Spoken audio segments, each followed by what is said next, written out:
May dahilan ang Diyos bakit hindi niya sinasagot lahat ng problema mo. Kasi kung sasagutin at ibibigay ng Diyos lahat ng hinihingi mo, may spoil ka. Magiging mahina ang iyong pagkatao. At kung ibibigay lahat ng Diyos yung gusto mo, lalayo ka sa Kanya. Hindi niyo po ba napansin? Pag meron tayong problema, pag meron tayong pagsubok, doon tayo malapit na malapit sa Diyos. Doon tayo taimtim na nananalangin at nagdarasal. Bakit kailangan mo magdasal?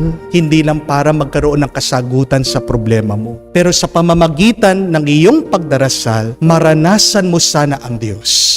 At sa pamamagitan yan, mapuno anuman ang iyong pangangailangan. Amen? Meron po minsan pumunta dito sa parokya, isa pong lolo. At sabi po niya sa akin, Father, pagdasal niyo naman po tong aking anak, nalulong po sa drugs, nalulong po sa sugal. Pagkatapos, meron siyang 3 anak. Tong aking mga apo, ako nag-aalaga. Hirap na po ako, Father. Ang tanda-tanda ko na po. Ako pang kailangan magtrabaho ulit, mag-provide, magpakain, mag-alaga. Minsan naiisip ko na po magpakamatay. Minsan, nanghihina na po ako. Konti na lang po, gusto ko nang sumuko. Pero pag naiisip ko po na magpakamatay, agad naiisip ko din sila, paano kaya sila? Father, ang Diyos na lang ang kinakapitan ko. Ang Diyos na lang ang lakas ko. Tignan niyo po, no? Itong lolo, malakas pa naman. Itong lolo, meron naman siyang pera. Pero ano ang nagbibigay sa kanya ng gana? Ano ang nagbibigay sa kanya ng pag-asa? Ano ang nagbibigay sa kanya ng panibagong buhay? Walang iba kung hindi ang Diyos. Amen? Kaya nga po, lahat tayo may kulang sa ating buhay. Hindi magiging perpekto ang buhay na ito. Pero tandaan nyo, pag nandyan ang Diyos, walang kulang at perpekto ang lahat.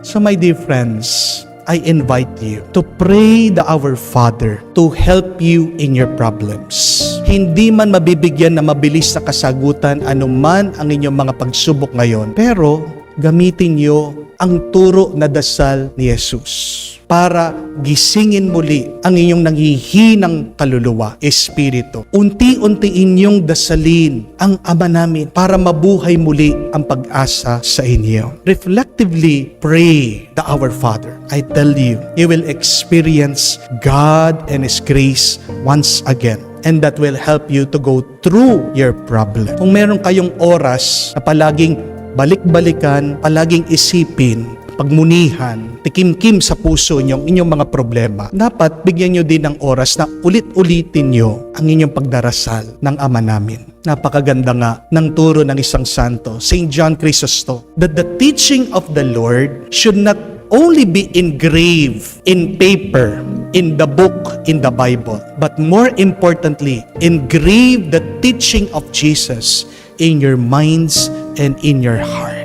Huwag nyo lang iwan yung turo ng ating Panginoon. Nandyan sa inyong Biblia, nandyan sa taas ng inyong mga altar na puno na ng alikabok. Gusto mong maranasan panibagong grasya, itatak mo, isulat mo, dyan sa iyong isip, dyan sa iyong puso. Marami sa atin, kapag may problema, kala katapusan na. Agad-agad tayong nalulungkot, agad-agad tayong nadidepress, agad-agad tayong nasumusuko. Hindi po ba? Pero, kung may pananampalataya ka, mangingibabaw, mag-iiba ang iyong paniniwala, mag-iiba ang iyong mararamdaman. Kung may problema ka, pero malalim ang iyong pananampalataya, mauunawaan mo na ang problema ay hindi katapusan kung hindi umpisa ng grasya at biyaya ng Diyos. Amen?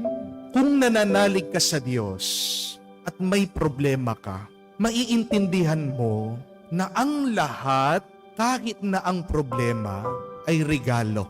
If only you have a deep faith in the Lord, you will realize, you will see that everything is a gift. That is really the truth of this life, that everything is a gift. Say that to yourself every day. Whatever you are experiencing, say, realize, and understand, this is a gift. Magpasalamat ka sa Diyos. Ano man ang nararanasan mo, regalo yan sa iyo. Yan man ay sakit, yan man ay utang, yan man ay sirang relasyon, yan man ay pagkakamali mo, yan man ay hindi pagkakaintindihan pa rin sa pamilya, o yan man ay lungkot dulot ng kamatayan ng iyong minamahal. Lahat ng yan, regalo. Everything is a gift from God. Napakaganda po nung sabi ng isang Roman emperor. Ang pangalan po si Marcus Aurelius. What stands in the way is the way. Ang balakid sa daan ay ang daan. Pero paano ito magiging daan? Huwag kang titigil. Huwag kang hihinto. Pagpatuloy mo. Whatever obstacle we have, hindrances we have, problems we have in our lives, they are not there to stop us. They are there to redirect us. Dito riyan ng Diyos. Kaya nga masasabi natin, yan pa rin ay regalo galing sa Diyos. Madalas ang mga problema natin ay tulong ng Diyos sa atin dahil ayaw tayong mapahamak ng Diyos. Ayaw ng Diyos na tayo ay mas masaktan pa. Tingnan niyo po, narinig natin sa Ebanghelyo ang kwento tungkol sa muling pagkabuhay ng Panginoon. Pero ano nakita nila? Isang libingan na walang laman. An empty tomb. But see, for the disciples, for the apostles, the death of Jesus, a disaster, a tragedy, a problem, was a gift. The empty tomb was a gift. Ang kamatayan ng Panginoon, masakit, oo, pero ito ay regalo. Ang libingan na walang laman, regalo. Ang kamatayan ng ating Panginoon, ang kanyang libingan, ay daan para sa ating kaligtasan. Pero paano nila nakita na ito ay daan? Paano nila nakita na ito ay regalo? Dahil meron silang malalim na pananampalataya sa Diyos. Nakita nila ng kamatayan at ang libingan na walang laman ay regalo dahil hindi sila nanatili doon. Hindi sila tumigil doon. Sila'y nagpatuloy. They want to discover the gift of God in your life. Do not stop.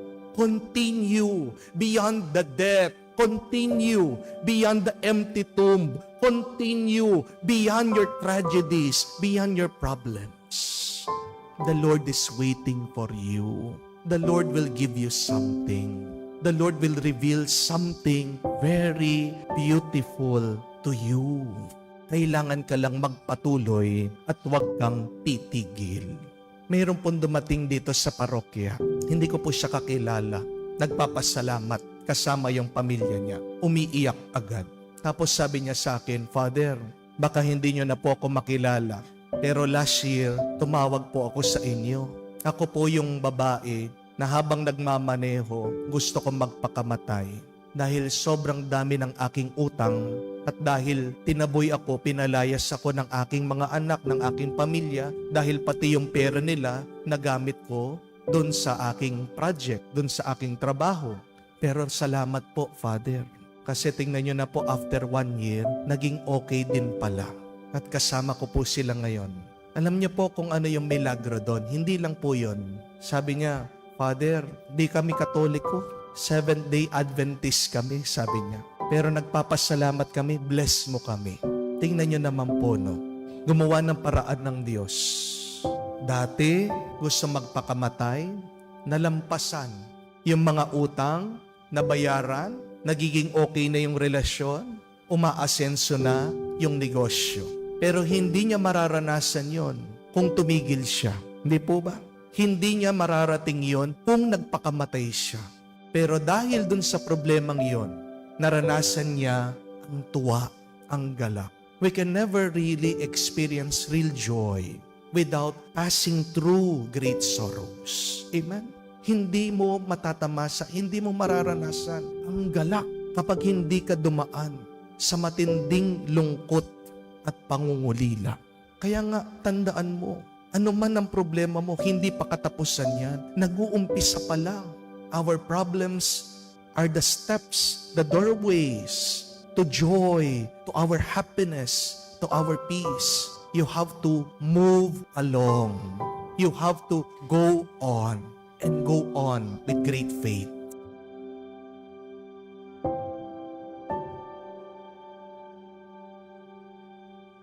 May nabasa po akong very interesting facts tungkol po sa mga langgam ants.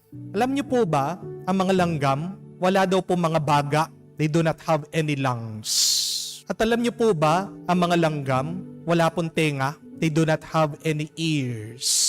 Ang gamit lang po nila yung kanilang mga antena. At alam niyo po ba, ang mga langgam, wala daw pong dugo. Oo nga po, no? Di ba? Pag pinapatay mo yung mga langgam, wala kang makikita na dugo. Pero isa po sa mga pinakakahindik-hindik, nakakamangha na nagagawa ng mga langgam ay yung kaya nilang bumuhat ng bigat higit dun sa kanilang bigat. They can lift weights 20 times heavier than their own weight. Alam po natin yan. Nakikita natin yung mga langgam, di ba? Pag binubuhat nila yung mga tira-tira natin, napakaliit lang ng langgam pero ang laki-laki ng pagkain na kanilang nabubuhat. Paano posible yon? Doon sa liit nila, wala silang mga baga, wala silang dugo, pero sobrang lakas nila. Tingnan niyo po ang nilalang ng Panginoon. Nakakamangha, nakakabilib. At ang mabuting balita, kung kayang magbuhat ng mabigat ng langgam, ikaw pa kaya? Ikaw pa kayang tao na ginawa ng Diyos sa mukha at wangis niya? Pero napakaraming beses, palagi tayong nagrereklamo. Sinasabi natin, hindi ko kaya. Ayaw ko na. Sabi nga nung kanta, gusto ko nang bumitaw. Diba? Yan yung linya natin. Yan yung paulit-ulit na hinaing natin, dasal natin sa Diyos. Lord, suko na ako. Ayaw ko na. Ang bigat, ang hirap. Buti pa yung mga langgam. Di po ba? Ikaw, tao, na may dugo, kompletong parte ng iyong pangangatawan, may isip ka. Bakit ang dali mong sumuko? Bakit nabibigatan ka? Tandaan niyo po ito. Pag binibigyan ka ng bubuhati ng Panginoon, naniniwala siya sa iyong kakayahan. Amen? Pag binibigyan ka ng bigat ng Panginoon, alam niya yung iyong lakas. Kaya nga ang ating Panginoon, sinasabi niya, sino man ang gustong sumunod sa akin, kailangan buhatin niya ang kanyang krus.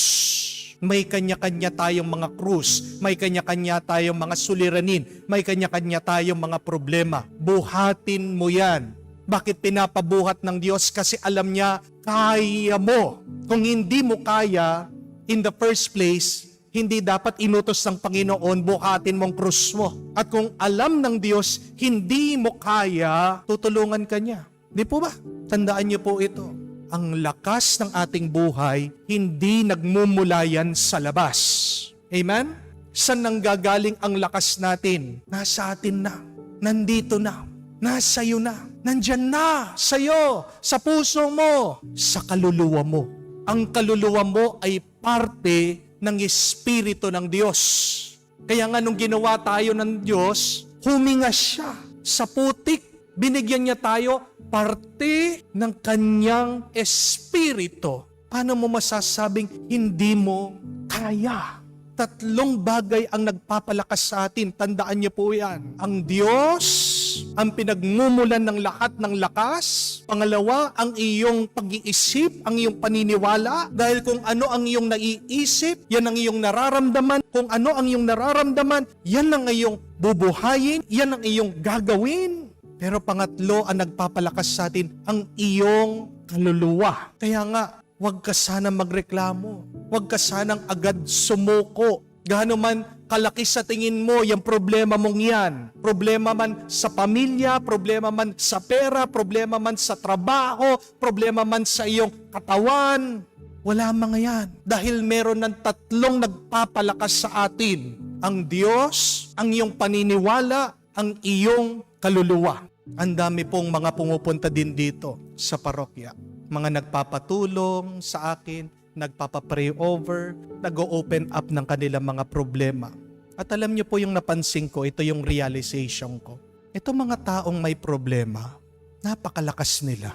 Kung maririnig nyo lang po yung mga problema nila, siguro po baka manghina kayo. Siguro po baka sumuko kayo. Meron pong pumunta dito, galing po ng Kainta. May sakit din po, nakikipaglaban sa cancer.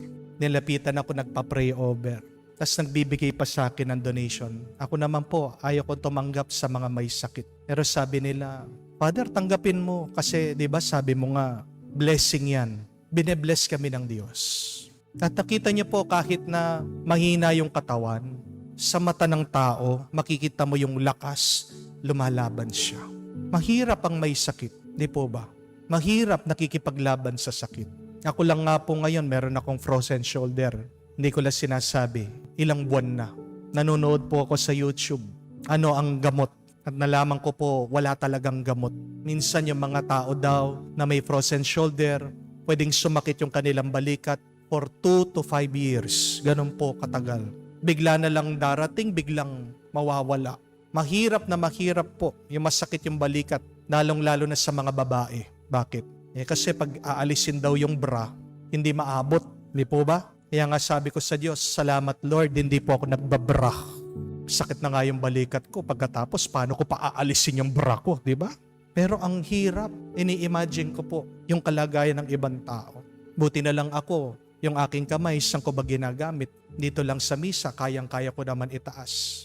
Pero paano yung mga tao na may sakit sa kanilang balikat, kailangan talaga nilang magtrabaho, magbanat ng buto? Mahirap. Pero makikita mo ang mga tao may sakit, ang lalakas ng mga yan. Saan yung lakas nila? Yung lakas nila wala sa kanilang pangangatawan, yung lakas nila nasa kanilang kalooban, nasa kanilang paniniwala sa Diyos. Nandun sa kanilang mga kaluluwa. Yun yung nakakamangha, yun yung nakakabilib. Meron din pong dumating dito, meron din pong follower na bumisita. Pagkatapos magpa-picture, magpa-pray over, birthday daw po kasi niya, biglang umiyak kasi 3 sa mga anak niya namatay. Anong kinamatay? Nasunog sa bahay. Kasalanan po niya, napabayaan. Ang hirap po para sa isang ina, nagsisisi, nagigilty. Hanggang ngayon, nagluluksa. Pero kahit na nalulungkot, umiiyak, napakalakas na tao. Bakit? Kasi nagpapatuloy. Sinusubukan mabuhay pa rin, sinusubukan maging masaya. At sabi niya, sana Father, kahit na matanda na ako, pagkalooban pa rin kami ng anak. Ang mga taong may problema, mga taong malalakas. Kaya nga, kung ikaw ay may problema, kung meron kang mabigat na dinadala, tandaan mo yan, malakas ka. You are strong. Paano mo masasabi na malakas ka? Kasi nagtitiwala ang Diyos sa iyo. Hindi ka niya bibigyan ng bagay na bubuhatin mo kung alam niya hindi mo kaya itong dalhin. Kung nangihina ka na, dasal ka. Tandaan mo, 3 lang ang magpapalakas sa iyo. Ang Diyos, ang iyong paniniwala, at ang kaluluwa, ang espiritu na binigay na ng Diyos sa iyo.